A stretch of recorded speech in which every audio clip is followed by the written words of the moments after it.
Kendra, good morning. Good morning. How are you? I'm doing well. How are you feeling today? Good. Excited to talk to you.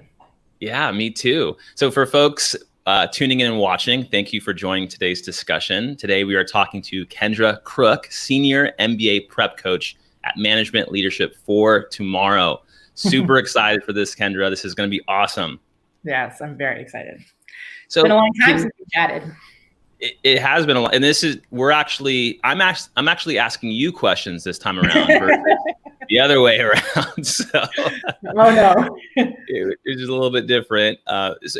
So can you describe, Kendra, what you do today and who Management Leadership for Tomorrow is? Sure.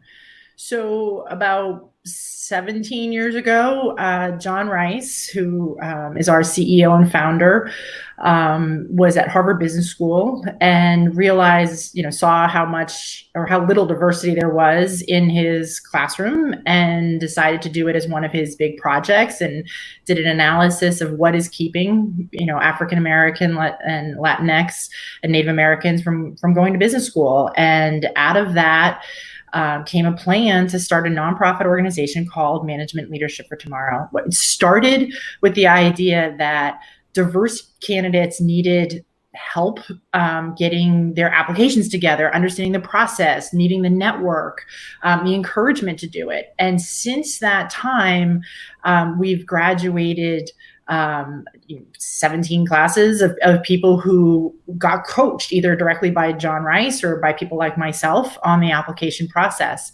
We've built that organization out. So now we not just try to get people into business school. We understand there are key points in your career where you need to be doing smart things, right? You can't be a Starbucks barista out of college and expect to get into Harvard. You've got to have a good early internship. So we have a college program called Career Prep. Once you finish your MBA, you're not done, right? You need to have the right coaching and connections and executive training to get you to our ultimate goal, which is diversify the corporate boardrooms of America. And so we have programs around, senior leaders who have their MBAs and are coming back to get more training about how to navigate that next big move within their career. So we're an organization that focuses on changing the diversity or the landscape of corporate America by widening the diversity pipeline. And you have quite a bit of popularity, Kendra. There's some folks that are commenting in. Emma Gutierrez says, Kendra, exclamation point, and Bernier, which I believe was in my class in 2015 under the fellowship, says, go Derek and Kendra. Tremendous love, I think, from the past fellows and alumni for the program and for the coaches that helped us all through. And you've been with Management Leadership for Tomorrow for 13 years. Yeah. You've impacted, your impact horizon has been well into the 600 range with fellows. This is a hard job for you. Like, can you talk about like what you specifically do, like what that journey looks like with that fellow and how you feel about that impact? So our program is about a year long, and I can tell you that every person enters our program at a different place. Some people come in and they're like, I'm going to business school, and they're determined and they know exactly what they want. Other people are like, hey, I'm hearing about this MBA degree. I think it would help my career. I'm not really sure what I'm signing up for. Other people are saying, I started a career. I don't like where it's going. I need to shift. And, so the gut reaction is you need an MBA to do that change. And so I often say in the beginning, my job is to kind of figure out where everybody is mentally about this, journey to go to business school and then coach them to that. And in those three scenarios I gave, that first person who's like, I'm going to business school, I know since I was a baby, I was going to go. That person's going to have a moment just like everybody else where it's like, I'm not sure this is a good idea. Right. Or I'm not sure that I know what I'm getting myself into, or, and so as a coach, it's my job to be like, hey, let's go back to beginning. You said you wanted to go into this industry. You need an MBA to do that. Right. And so I'm so fortunate that the people that I've worked with have been really have really shared how they feel about this. Like there's, the love that you mentioned, I feel back to them because they share their personal stories. They tell me their goals and ambitions. They listen to what I say and say, all right, Kendra, I'm going to, we worked out this path. I'm going to get there. And so my job, I always say my final, destination is the submit button. There's so few people who actually get to the submit button, who decide that the MBA is the right thing for them in the world. And that number gets way smaller when it comes to diversity candidates, for a lot of reasons. They don't necessarily have the context. Their parents weren't MBAs, right? Or they're so glad to finally have a financial job, some stability in their life. They're like, why would I leave to go do this degree, even if I know in the long term it's better for me? So, getting them to that submit button is my goal. But what I think we do well, which is different than sort of maybe other admissions consultants, is we're really listening to what your goals are, what your dreams are, what probing. You said about, I asked you questions, right? Like you can't just give me an answer. I want to know why. I want to know how. I want to know what got you there. And that process makes them better students once they get to business. I mean, certainly better applicants and even better students when they get to campus.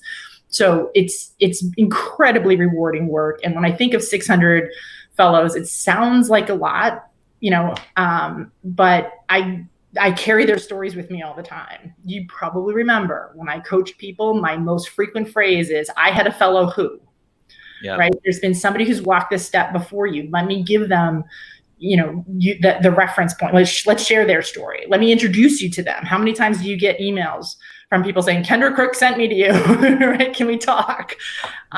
Or even, encouraging people to go out and talk to others. So it's like I said, it's incredibly rewarding work, but you spend a year with somebody and you see such transformation in their lives and their career trajectory, and their families are so happy for them. You can't help but be excited about it. And Emma, she mentioned she loves reminiscing on the self-discovery journey through the coaching process with you, and it really helped her land at Cornell for her MBA. Yeah. Oh yeah. And I mean, my journey, there's so much there that I have to thank MLT and you for personally. But I just met with some friends over the weekend, and the majority of my friends are from ethnic and Latinx and Black backgrounds, and they're doing well in their own state today. And they literally just this weekend were like, we thought you were an idiot for leaving your job, literally leaving your job and going to school. And they're like, man, who's the idiot now? Right.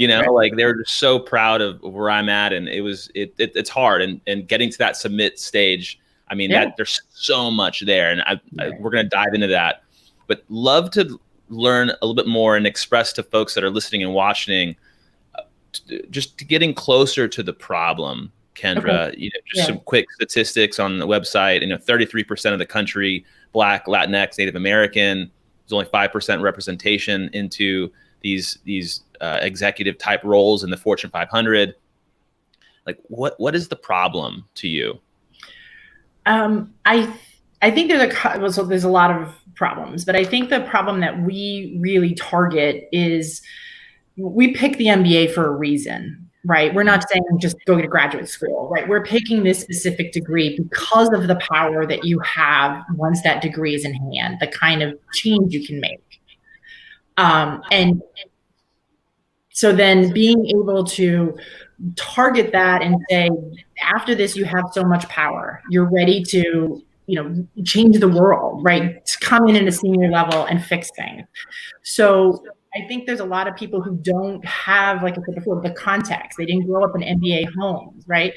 One fellow said to me, my mom is still mad at me because I didn't become a doctor, right? And I'm like, well, why? Why does she want you to become a doctor? Well, you go to graduate school to become a doctor. When you're done, you have an MD, MD. When you go to law school, you have a JD. When you go to an MBA, you go to business school, what do you have? What are you, right? What's the new noun you are? And so without that context, they can't really, sort of envision themselves there. Like you said, your friends thought you were crazy.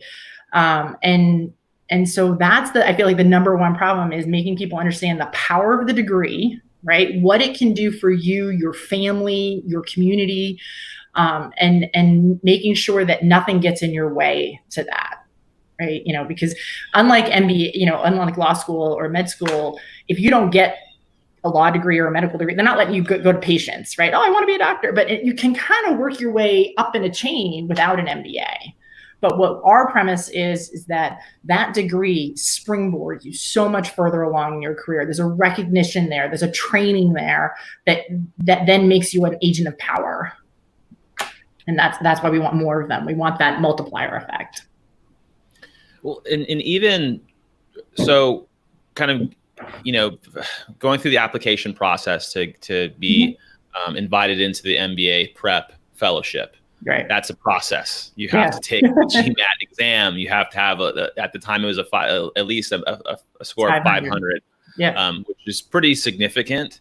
I think when you look at the statistics and how African Americans and Latinx folks actually score, I think over 66% just from test year 2018 information from the GMAC.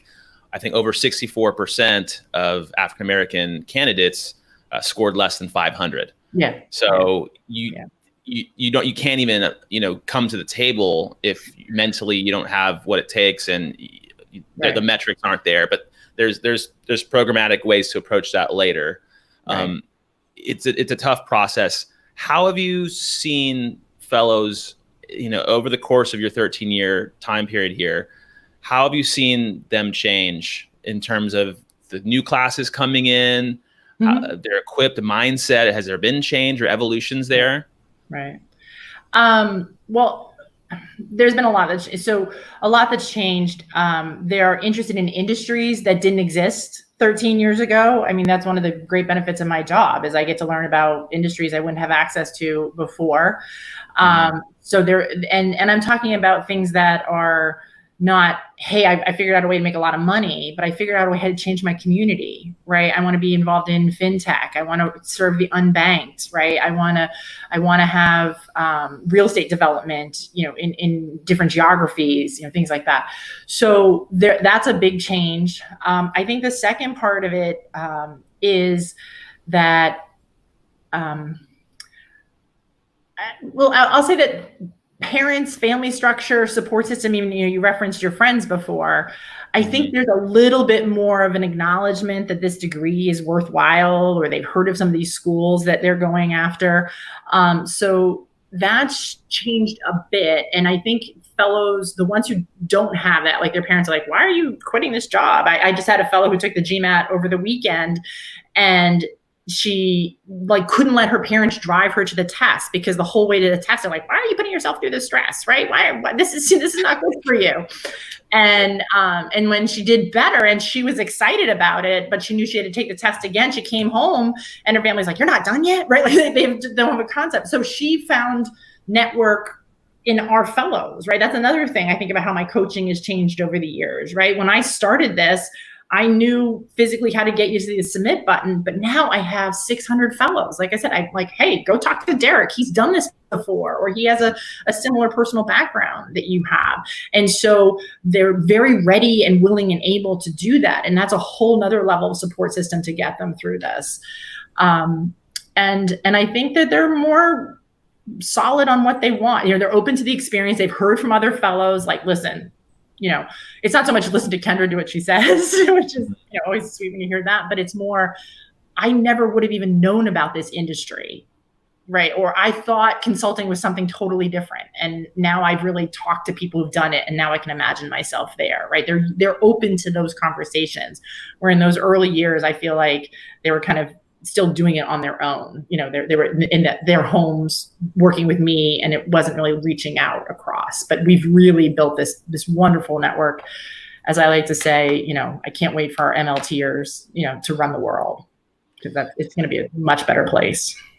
And I think what folks don't understand too, as they apply into the program, and for organizations that would like to sponsor or like to get involved in just in solving this problem, is that once you start getting these minds together, like at that point, I remember, Ian Connell, which we did a podcast a couple episodes ago, and we raved about you for the majority of the podcast, which we weren't planning to do. It just organically happened. And he kind of inspired me to just start looking at MLT. Right. And we were just, friends in the gym, and he had aspirations that I really didn't understand and couldn't conceptualize. And there's these small groups of people, there's very small populations in the population that we're talking about that have those kind of endeavors and ambitions. And they don't have support groups, like you're saying, that typically stand those kind of endeavors up.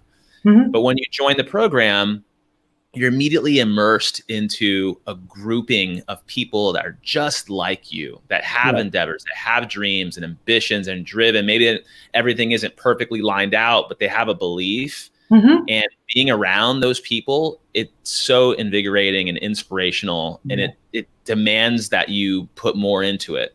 It's a crazy feeling. I remember one of the first kickoff seminars, part of our program, for those who aren't familiar, is in addition to the coaching with me and the formal curriculum you're going through, 3 times a year, you get together with the MLTers who are in this process with you. And there's a lot of programming and, panels and, good information given to you, interaction with the schools that you're hoping to apply to. But the number one takeaway that we hear year after year on the surveys is like, wow, look at who I'm part of now. Look at this network. Look at this family. We've been teasing, call it the MLT mafia, right? Like, we're working together to get this done. But I remember, I think it was my second kickoff seminar, where a woman stood up and she said, at the end, we do, reflections. And she said, this is the first time I have been in a room with 300 high achieving minority people. And she just started crying, and she's like, I'm going to go back to an all white office on Monday morning. I'm going to go back to, even my neighborhood, the high achieving part isn't there. And she was from Texas. I can't remember what town, but, she said, I can't get that crossover, and I can't get that. And she said, and I spent a weekend with you people. And you said, and every one of you was willing to help me, was willing to share your resources. And she wasn't alone. I've heard a similar theme year after year. And, and I get emails all the time, like, even if I don't get into school, this network, these people that are in my life now and believe I can achieve these grandiose plans to change the world, like that's enough for me. Of course, I'm always like, no, you're still going to school, but that extra piece that just carries you through GMAT studying, right? Carries you through late nights of essay writing or self-doubt about this path. And Bernier just commented, the community is amazing and so empowering. It pushed him to reach his potential, and definitely a highlight for him. And I mean, I got to say, Bernier, as you're listening to this, I'm looking at the folks that are attending, and it's very representative of the world that we live in, not just the income level or whatever, the corporate level that we're at. It's the world that we're living in. And it's empowering to even be on this call with you, Kendra, and to have this kind of audience listening in. And the things that I think, the ancillary items that come along, the value that comes along with this entire process. So when you kind of drill down into the fellow, they're coming in, they have this first call with you. You're a bit of an intimidating person. Just because you're every year. I don't understand. Coach Kendra is intimidating. That's like, but I loved that. Because my mom was a little bit more of like a drill instructor type of personality, very, very strong woman. And she was a little scary for me. And those kind of personalities work really well for me because I want to get value out of it. So when the fellow comes in and they meet you, and what's the transition look like from when they come in and they meet you for the first time and then they're leaving the program? Like, what do you see in that transition? So, and I joke about this idea of being intimidating because I've certainly heard it over the years, because I do my calls by phone. So you can't see me 95% of the time. I'm being ear to ear, right? And I'm so excited to have this really interesting conversation with you. All that intimidation comes from love. I'd rather I ask you a question and you don't know the answer than 6 months from now an admissions officer asks you and you don't know the answer, right? So, but they come in, and that transition, like, and one of the things, I don't think I did it with your class that I do now, is I now share the notes from our MBA prep application, where you referred to that before, right? So as in any good admissions committee, there's nobody that you read and you're like, yep, admitted, right? Or nope, denied. There's always a discussion. This person does this well. They have this strength going for them. And we keep notes and we debate, who gets admitted. And I share those notes now with my fellow and say, listen, this is what, when you put your application together on your own, this is what came through to an admissions committee, right? We all have admissions backgrounds at business school. And so, I'll say, like, we're worried about this your leadership's not coming through. And they're like, my leadership's not coming through? And I'm like, no, it's not, well, I'm the head of this organization. I do this. And I'm like, did you tell anybody? Right? Like that really comes, that first, like, what did you do on your own? That assessment of where you either omitted things, and that's, to be honest, more often what happens, but also what you could bolster, right? Or you need to fix. I hate that phrase, but you got to take a GMAT again, you got to take a course, whatever the case is. So that's the first conversation where I kind of feel like this is the bar. Like, that's an MLT philosophy. This is the bar. This is where you have to get to. This is where we thought you were. Now, these things are all fixable. Let's get to work, right? And everybody's is different, right? Some people, they're still struggling with the test when they come in. Some people, they're trying to figure out what they want to do.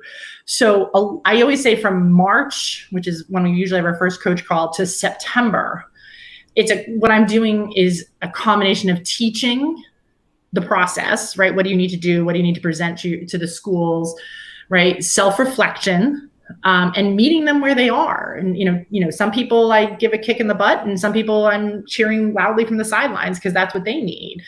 And then when we get to September, which is when the applications happen, that's when I really feel like I'm coaching, right? So that's when we take what you've learned and what you've achieved in that point and say, okay, this is your profile. Now let's get it done, right? Let's figure out how to get all the application together. But the thing that I've heard, and I'm thinking of a fellow specifically who said that on the first coach call with me, he said, Kendra, I'll do whatever you say, but for 3 years in a row on New Year's Eve, I've made the resolution of applying to business school this year. And I've never gotten to the submit button. That's all I need to do, get me the submit button. And there were many times, because of his work life and family commitments, he stepped away from it in those 3 years. But with an MLT, he's like, I knew you were looking for my phone call. I needed an assignment. There's a discipline to this. You've got to get things done. And, that's a huge piece of this. You're not doing it by yourself. You're doing it with some accountability to a program that's invested in you.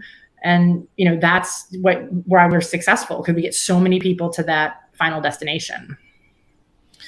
And the process of the final destination, specifically for MBA prep, we have assignments. Yeah. It's work. There's like 30 assignments. It's not do it in a weekend assignment. It's call people, talk to people, research what you want to do in your career. It's the test, by the way, any people considering applying to the program, going to business school, get that GMAT done or the DRE done now, right? It's a very different experience for you to have that test done, have a competitive score when you join MBA Prep. But there's a lot of work that has to be done, and you can't just say, oh, it's due Monday, I got to start working on it Thursday. It takes a whole month, and it's iterative, right? So if you do a lousy kind of wishy-washy job in month one, or assignment one, you can't just say, oh, I'll do better in assignment two.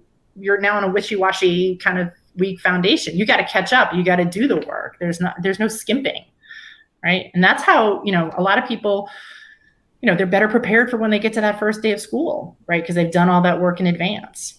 And that's part of the goal too. We want successful MBAs.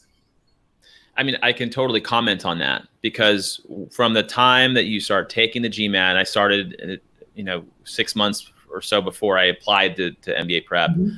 But from the time that you start doing the GMAT, and then you're immersed in this crazy accelerated, you're working full time. Yeah. I was still studying for the test, which is a nightmare. I was doing the assignments that you were giving us, and going on the coach calls, and there's seminars, and you're traveling. Yeah. You're doing all this, and then you get what you wish for. You get admitted to business school, and then or you get on a waiting list, and then or you're still taking the exam for some folks. Yeah. So and then you get into business school. You're trying to save money because this thing is going to be expensive, and then you get into business school, and it's crazy for 2 years. You're trying to get a job or a first internship, then a job. It's the whole process. You just change. You just become a completely different human being that it propels you and helps you for what you're going to be doing when you get out into corporate world. Yeah. I had a former fellow who said on his first day or first month in school, he felt like he was drowning, because there's so much to do, so much going on. Yeah. It wasn't a bad feeling like I'm going to wash out, but whoa, what did I sign myself up for? And another non-MLT student walked up to him and said, how do you have it so together? Right. And he was like, well, what do you mean? And he said, you're able to handle this. He's like, this is freaking, there's so much work. And he was like, well, I did MLT. So think of it as I had my career and a part-time job last year. So yeah, there's a lot of work in business school, but I've been kind of prepping for even the volume of work by doing the MLT experience, which I always think of him when, people say to me like, oh, I'm so glad I got into school. Now I can rest. No. Right. It gets bigger after that. I started I have been working on weekends since I started studying for the GMAT. It never went away. Yep. And maybe I'm not working on Microsoft work on weekends, but I'm doing some kind of self-reflection. I'm assessing it doesn't go away. Yeah. I'm really the most amazing thing that I've anchored onto, that entire process doesn't go away. It keeps with you. Yeah. So when organizations and academia is looking to hire, develop, bring on, what is wrong with that process today, do you think? Or inherent things that are focus points that these organizations need to work on for addressing our problem that we're talking about today? You're talking schools specifically. Yeah. Schools, and I think schools, maybe we can start there. Then how it levels up into how employers are kind of. So here's the crux of the problem. If you can go to any business school website right now, no matter their ranking, and they're going to talk about how diverse their class is. They don't mean ethnic diversity necessarily, right? They mean diverse perspectives, different industries, right? Like they brag about that, right? That's their core principle, and each school, articulates it a little bit differently. But then the process to get into that school is so uniform. We're measuring people by the same measuring stick, not taking into account all the other pieces of them, right? So it's like, make yourself fit into this mold, this GMAT score, this GPA, the certain university, the certain industries that are typical MBA pass. And then when you get here, then share your experience, right? So if you're going to change how the numbers of representation in business school, or even really fully embody that value of diversity, then your admissions process has to reflect that. You have to ask people their personal stories and actually listen to it, right? You can't say in committee, oh, I love this candidate. They're great. They have all this, that GPA is a 3.0, right? Or that GMAT or the GRE is lower than we want. But let's go, using the 3.0 example for the GMAT.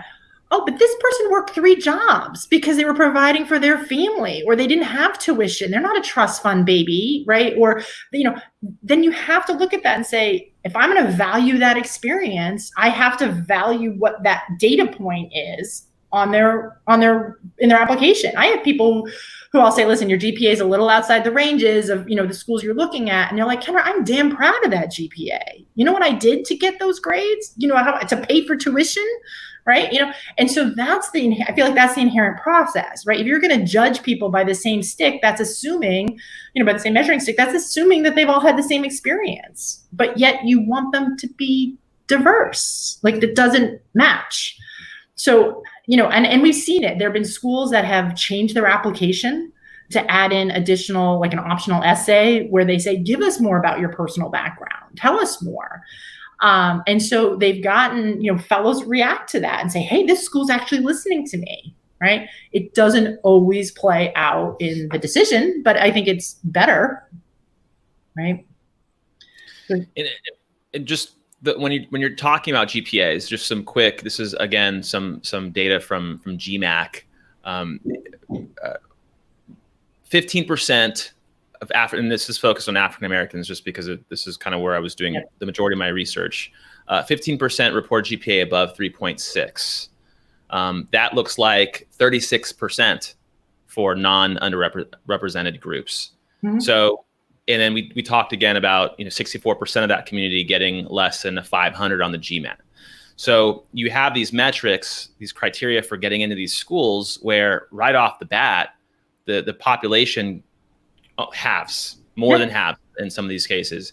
And just personally, and I'm an open book. People can talk to me about this stuff all the time. I had a 600 for my GMAT. You had a 610. You had a 610. I will remember that for the rest of my life. You had a 610. Go ahead. I studied for 18 months. Mm-hmm. I paid tutors. I had a GPA, an undergraduate GPA of, I don't know if this I don't remember that. 2.65. So I had people look at me and say, do you really want to do that? Like, you don't have the metrics. You're not there.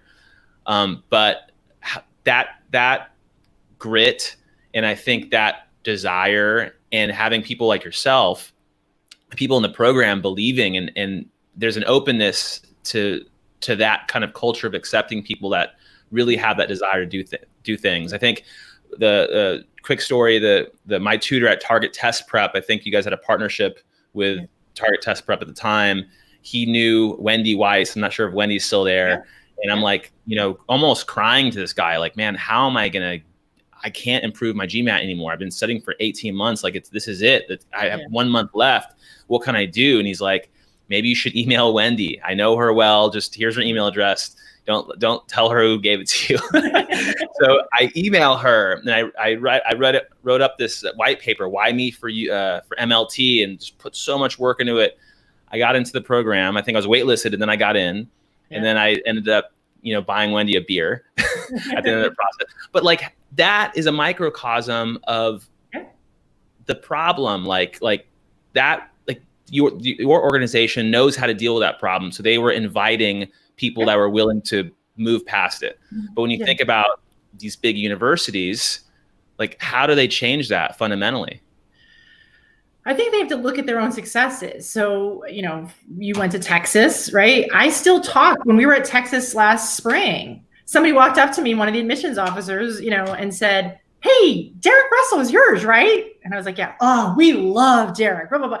And I resisted saying, well, you were, had a little hesitation, like he was on the wait list and worked himself off, right? I wanted to like kind of remind him of that. But, Derek did this when he was here. Derek did that. So I want to say to them, the next time they're in that committee room and there's somebody with a 610 and a 2, whatever it was, GPA, that they go, is this our next Derek Russell? Right. I want them to remember the success of the time they took a chance. You're not you are a unicorn and like you're wonderful and all that, but there are a lot of you out there with that profile that aren't getting the attention. I love, and I the studies around the GMAT, when they say it is a predictor of success in business school, right? That's why we're keeping it. The GMAT is a good indicator. I'm like, I call BS, because how many people never go to business school because the GMAT was a barrier? They're not in your number, right? And there are a lot of people that have GPAs or GMATs outside of the range for that school that would have done great there, right? And would have done, how many of the MLTers that I've coached over the years have been the graduation speaker, the class president at these business schools? They're not hanging in the corners. Oh, I'm so grateful I got admitted, right? They're in there doing great things, and they're who you want in your classrooms. So, that's my frustration with it is, it's a good indicator, but you're in what you're measuring, but like, there's a whole population of people out there who it's keeping them out, either for their own self, filtering, or because you can't look past that number. And that tells me, I get very, up on the GMAT and want to make sure, like I always say, when the protests start to end the GMAT, I'm at the front of the line, because there's just so many people who are like, Kendra, I shouldn't even apply to this school, because my GMAT's not where it is, or it should be. And I'm like, you won't get in if you don't apply. That I guarantee, but you should apply. And, we are successful in sharing most times. Yeah. I mean, the GMAT is, I have that's why I keep my hair low, because I don't have any hair left because of that exam. So Taju, who actually went to Texas with me, and I believe he was in the MLT program. I'm not sure if he was in your. Yeah. He says great stuff. Emma's commenting in. Pamela Berga says, yes, Coach Kendra. Bernier commented. I think Bernier went to, I believe he went to HBS. GMAT struggle was real. Yeah. You have some folks really commiserating. So I'd love to talk more about like this person, right? This persona of this underrepresented fellow coming in, and their confidence in themselves, because that I can speak to that very specifically. Can you talk a little bit more about what that confidence looks like and why it's so damaging? Their belief in themselves, why that's so damaging to the process? Yeah. So I will say every fellow I've ever coached, there has been some point in our conversation where I had to tell them they could do it. They can get into the school they want to get into. It's great to have the data over the years. MLT has an acceptance rate, in the top 20 business schools of 98%, right? So I can rely on that and say, we're doing something right. There's good things going on here. But the number of fellows who just don't have the belief, right? They have a moment where if they were by themselves, they would walk away from the process. And that's where getting to know them individually really helps, right? And so I remember conversations with you where I was like, listen, you're an athlete. You know how to train. That's all we're doing is training for game day, right? Or for show day. And being able to relate this to them. I had one fellow who talked about how much she wanted, how many people in her life had really helped her with her education, told her about a boarding school that she could get into, or a better chance program, and helped her get into college, or, the professors at school who said, hey, you can do this. And she's like, I'm just not doing it. And I was like, yeah, but what are you going to tell those people? I just didn't do it. I just never got to it. I never applied. Right. So I feel like to some degree, like I am their conscience in a good way. Right. Like just that voice in their side of the head said, you said you wanted this. Let's get there. Let's, one step at a time.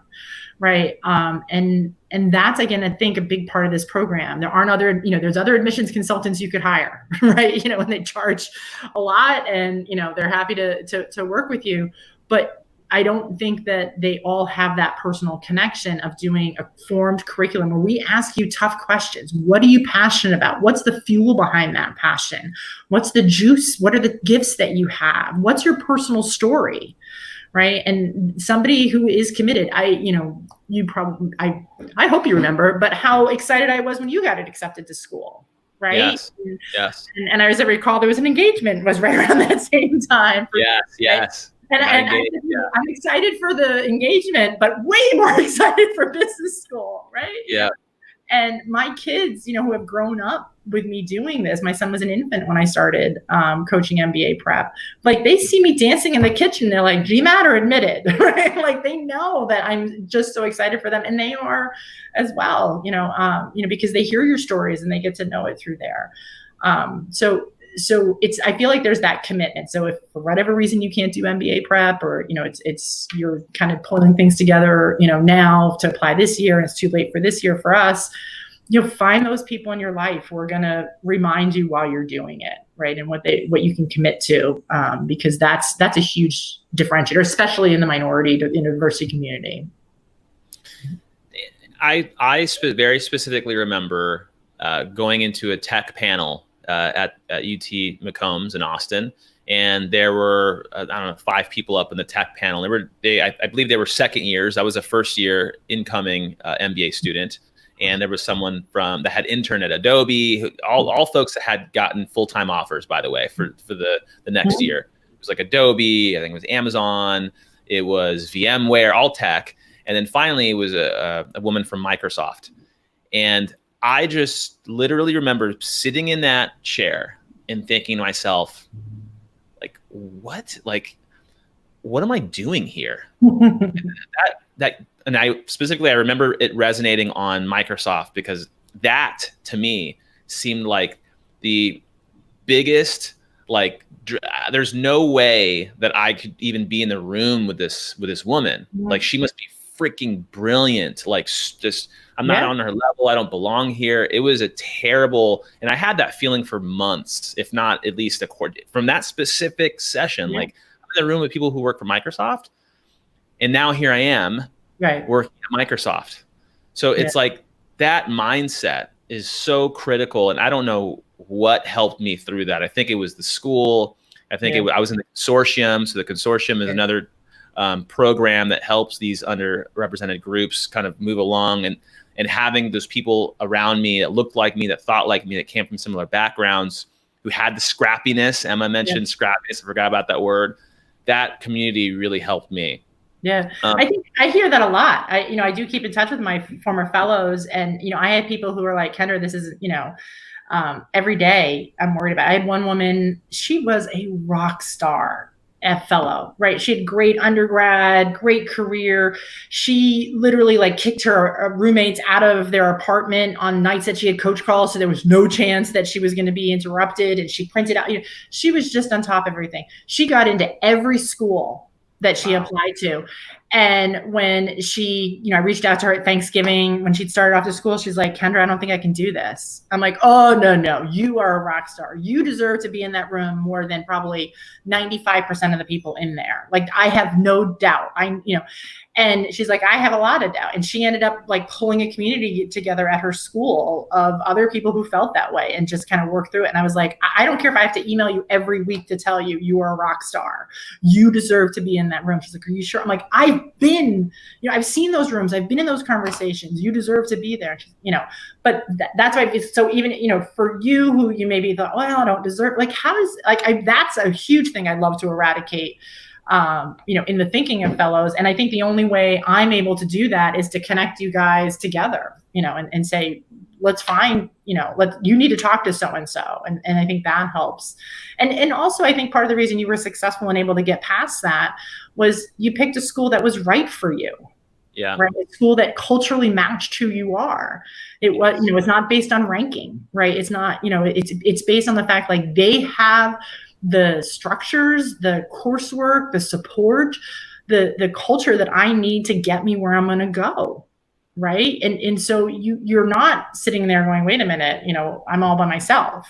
Right. I think that's a huge piece of what we do for our fellows. It's not about all getting you into a top one school. Right.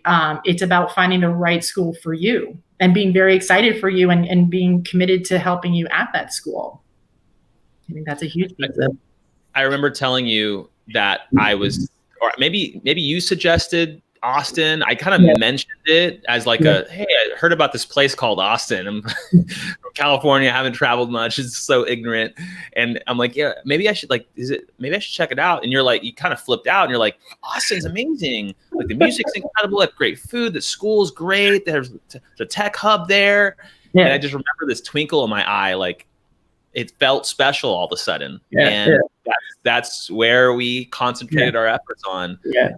And that was just a beautiful process. So I'm thinking about employer hiring. And, just because this year has been a very tough year for a lot of different communities, and a lot of employers, especially in big tech and others, are trying to figure out how to fix this hiring problem. How do they bring on more diverse talent, more women, more Latinx, more Black? Like, what does that look like? And you mentioned something to me on our prep call for this discussion, and it was like a freaking light bulb going off. Can you remember what you said when he talked about what these companies just need to do? Just do it. Stop overthinking this process. Stop, talking yourselves out of it. Be, a maverick, and but like, be the one who says, no, I want that person. And you don't need 17 people to be like, yeah, good choice, right? Like, be the one when you see something special. I'm actually reading Barack Obama's first book, Dreams from My Father. And it's kind of fun to read it knowing how it ends, right? Because he wrote it when he was a senator-elect. And one of the things that struck me because we both went to Columbia, is when he talked about his trying to find a job after Columbia. The man applied to something like 40 different companies in New York City and got one job offer. Right? So tell me that those 39 other companies weren't missing out on something brilliant. Right? Now, why weren't they willing to take the jump for him? Why, he's obviously smart. He obviously came from a good school, had a great education, right? All these other things, but interpersonal, skills up and down, like they missed out. So whatever your process was, your 39 other schools, it didn't work. You missed out on a great candidate. And I can tell you every, company, they're almost overthinking it. Right. One of the things too, I think is interesting. We talked a little bit on our call was, so many of these companies are trying to find the perfect person that's going to be there for the next 20 years. Nobody works like that anymore. I need you to hire the person who brings the right energy, the right intelligence, the right the backbone to tell you when you're doing something wrong. Right. And when people say, oh, I don't know, we might have to give them more resources or they might not fit in here. I'm like, so do it, right? Find those people, give them the resources. But I always think of my thing is people say, oh, those programs are costly or what. I'm like, how much it costs to have a Kardashian in a commercial that bombed, right? Let's take that money and just hire people who would have said, this is a really bad idea, right? You want to, that diverse voice, have those people in the room. I know it sounds simple, right? Just do it. Just hire them. What's the worst case scenario? They stay there for 2 years and move on to someplace else and you hire somebody else. But you gave somebody a shot. And I just really like that, Kendra, because even for me and being involved in all these diversity programs for the last, 5 years or whatever, and my background, it's hard to just say to yourself, I need to give this person a shot. You just have to really inherently pull that into yourself and your ethos. And ever since our call, which I think was maybe 2-3 weeks ago, I've been thinking about that. And I've even talked about it with my manager and others. We just need to do it. We just need to hire someone. Yeah. Oh, they don't have tech experience. I didn't have tech experience. Right. They didn't have that. Right. I didn't have that. She doesn't have this. Well, she doesn't. You can't. That's not a good way to think. Well, right. And I also say you're missing out on the possibilities of that person. Yeah. Right. And diversity works, every company, there's a great book written by Claire Shipman. She was an alum with me, called Womenomics. Right. And she was the CBS reporter for years. And she did a huge study about how companies that hire more women do better long-term studies on the stock market. If you have more women in your senior leadership, you do better long-term growth, right? And it's because we work differently. We have different approaches. We are, tend to be more collaborative, right? There's good, possible, wonderful things that come out of that, right? And, the science and the math is there to prove that. And I would say that also, I always think about will they fit with us? Right, is always the question that the corporate hire, the committee is trying to think. Will they fit with us? I want to ask: are they going to change you? Is this person you're considering going to just do exactly what you want them to do, or are they going to make you better? Are they going to make your department better, your group better? Are they going to change you? Listen. I am the whitest woman in America. Right, I am a direct descendant from Mayflower. Right, I have been utterly changed by my work with MLT. Now, did I start off by saying, I want to go find a diversity organization, right? And I want to help them get into business school. As liberal as I am, that was not how I got here. But I have let all of you change me in such dramatic ways. I see things that happen in the news and I bawl. And my neighbors next to me are like, okay, but that was in Minnesota or that was, Kenosha, right?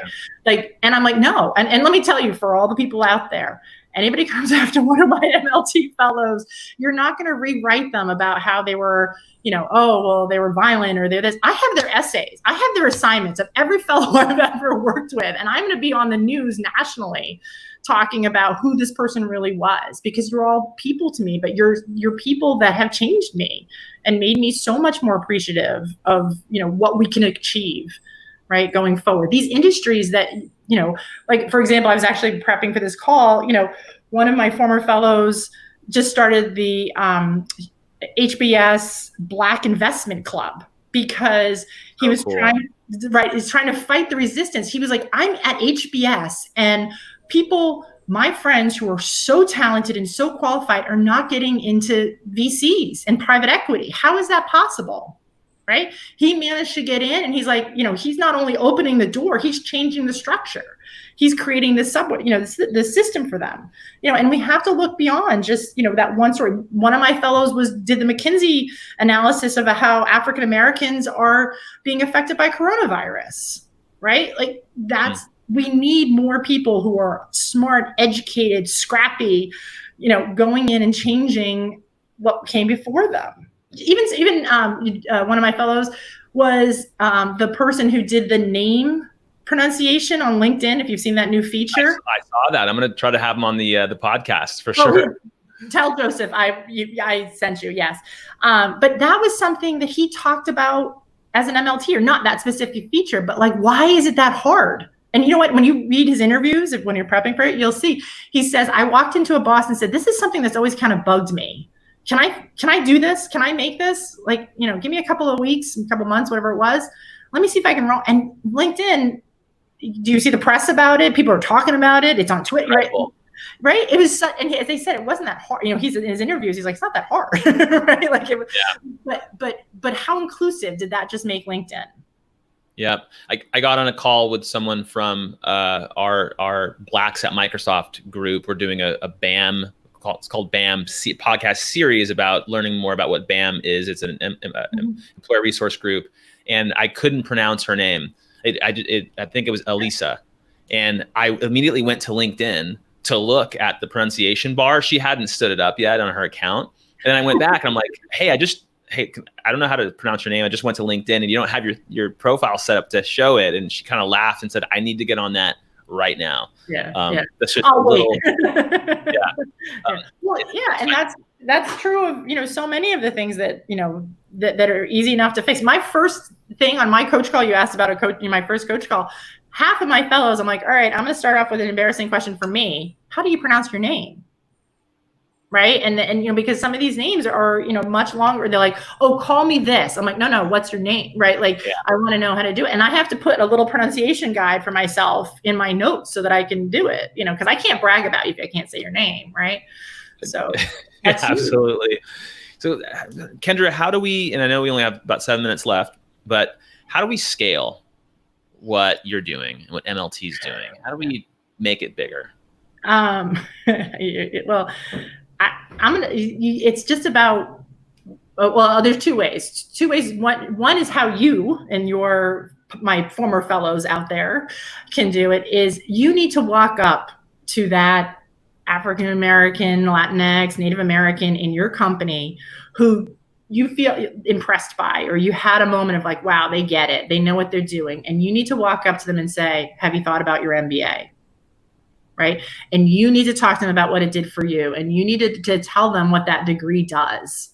Right. So even as much as I want them all to come through MLT, right, I just need more, right, more volume. And so, but what would be, you talked about Ian, telling you about it at the gym, but what would be 10 times more impactful is somebody who's a manager, a director, a VP coming up to you and saying, hey, I just read that report you did, or I just heard that presentation you gave. Have you thought about your MBA? And so that's where you're planting the seed, getting that going. And then, we at MLT, you mentioned the 500 GMAT, and I wanted to be like, I don't want a barrier to even get into us, but we have limited resources, right? Yeah. And so we have to pick people who are, serious about this. And that's really what that GMAT score is. We're not judging you on that GMAT score, but we're saying, are you serious enough about this MBA journey to take the test ahead of time, not just a practice test, because you can do that, in your pajamas and it's not a big deal, but like an actual studying, hit a minimum, right? And I have to tell you, I have many people that have 500s when they come to me, right? Or, 520, something like that. And they're like, that's not me. Like, look, you can keep working on it and you can improve that in a year. So I think there's also about resources. I have a couple of fellows that every year on their birthday, they do the Facebook birthday campaign for MLT, right? Even looking at it and saying, hey, business school, you're an alum, right? How many people did you admit last year that were in these populations? What can I do to get them? Is it a lack of conversion? Like they're admitted but not coming, right? Can I help with that? And then I think it's just, like I said, sometimes it's just a money problem, right? You get to hire coaches, to hire that, those resources. We would love to have, a fleet of coaches. When I started, there were 4 full-time coaches, and now we're up to 8, which is great, except that's 13 years. Yeah, that's right? true. Yeah. That's really, and I say to John Rice, I used to tease him and say that the reason he started MLT was so he'd have the most powerful Rolodex in the world, right? Because all these people are eventually going to be up there and feel like they know him and want to help him. But we had a conversation. I'm like, I want 1,000 people in this program, not 300 every year. Mm-hmm. And that happens slowly, unfortunately. And Ryan Swanstrom, he commented he's a kind of a connection of mine, finding the right school for you. He really enjoyed your comments around culture and finding the specific right school. So towards the end of the call, do you have a piece of advice for these populations that MLT targets that you can kind of give to them as kind of a lasting word for getting them motivated and getting them confident in their future? So I think the number one step, and I'm a coach, right? So it all comes in action, right? It's the number one step is don't just use the context when you dream about what you're gonna do, right? And fix and approach, right? So how many people come to me and say, I want to start a nonprofit because nonprofits were really helpful to me and my family, when I was growing up. Great, that's a wonderful way to go. But when I push them back and say, well, do we need more nonprofits, or do we need systemic change in how our education system works, right? Or impact investing, right? Can we be doing, more, real estate development, right? And looking, and they're like, well, I don't know anything about that, right? I don't have any context for that. Push beyond, like the first step, look for in an academic environment. I want to fix food islands in this country, right? Well, dig into it. What's keeping, good, healthy produce from getting to these inner city neighborhoods, right? Well, it's a business model problem. Well, how do I fix that, right? That, and go to the, look and do it from a 360 view. What are all the different careers that you could do? And then as you zero in on that, then, ask yourself the questions, where do I fit?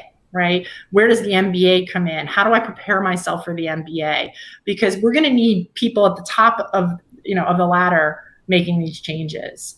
But so many times I know I want to fix things, but I only know my world. And I'd say, it's when my fellows find an industry that they didn't know much about, but they're like, oh, I wish this had existed, or I wish this was more expanded in my community. That's when they get really into their passion, and that's where they have lifelong careers. Such golden advice. I mean, absolutely amazing advice.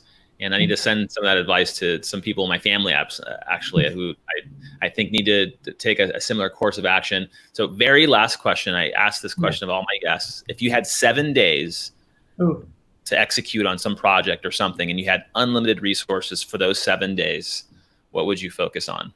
Gun control. Absolutely. I would buy every gun company and close them down. I would, that's really a emotional touch point for me. But yeah, I have to tell you what I would repeal the Second Amendment, but that's a little radical for probably what you're asking. But we've lost the right to bear arms in this country. So that's my personal thing. Well, Kendra, thank you so much for coming on this live discussion with us. I'm truly honored. So fun. Thank you. No, this was fun. This is fun, and you are just such a special person. And I'll just speak in this little small moment for the behalf of the people that are listening and the folks that have been just really accelerated by the program. We thank you. Oh, no, I'm happy to do it. And when you need more guests, you call me. I've got the people for you, because I want everybody's voice and story to be out there. So you know I will. Well, hey. Thank you. Thanks a lot, Kendra. Thanks. And thanks for watching, everyone. Bye.